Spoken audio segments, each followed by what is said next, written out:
സംസ്ഥാനത്ത് കോവിഡ് രോഗികളുടെ എണ്ണം വർദ്ധിക്കുന്നു. 24 മണിക്കൂറിനിടെ 114 പേർക്ക് രോഗം സ്ഥിരീകരിച്ചു. ഇതോടെ സംസ്ഥാനത്ത് മൊത്തം രോഗികളുടെ എണ്ണം 1487 ആയി. ഒരിടവേളയ്ക്ക് ശേഷം സംസ്ഥാനത്ത് കോവിഡ് രോഗികളുടെ എണ്ണം വർദ്ധിക്കുകയാണ്. രാജ്യത്ത് റിപ്പോർട്ട് ചെയ്യപ്പെടുന്ന കോവിഡ് രോഗികളിൽ വലിയൊരു ശതമാനവും കേരളത്തിലാണ്. ആശുപത്രികളിൽ അടിസ്ഥാന സൗകര്യങ്ങൾ വർദ്ധിപ്പിക്കാനും ഐസൊലേഷൻ വാർഡുകൾ, വെന്റിലേറ്ററുകളുടെ ലഭ്യത, ഓക്സിജൻ വിതരണം, അവശ്യ മരുന്നുകളുടെ ലഭ്യത എന്നിവയെല്ലാം പരിശോധിച്ച് ഉറപ്പാക്കണമെന്ന് കേന്ദ്രം നിർദ്ദേശം നൽകിയിട്ടുണ്ട്. സംസ്ഥാനത്ത് പനി ബാധിച്ച് ആശുപത്രിയിൽ എത്തുന്നവർ കോവിഡ് പരിശോധന നടത്തണമെന്ന് ആരോഗ്യവകുപ്പ് അറിയിച്ചു. ശ്വാസതടസ്സം, കടുത്ത നെഞ്ചുവേദന, രക്തസമ്മർദ്ദം കുറയൽ, തലചുറ്റൽ മുതലായ ലക്ഷണങ്ങളുള്ളവർ പ്രത്യേകം ശ്രദ്ധിക്കണം.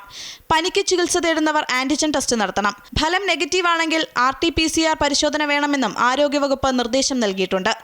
കോവിഡ് രോഗികളെ ആശുപത്രികളിൽ പ്രത്യേക വാർഡിൽ പാർപ്പിക്കണം. സർക്കാർ, സ്വകാര്യ സ്ഥാപനങ്ങളോട് മോക്ക് ഡ്രിൽ നടത്താനും നിർദ്ദേശമുണ്ട്. അമൃത ന്യൂസ്, തിരുവനന്തപുരം.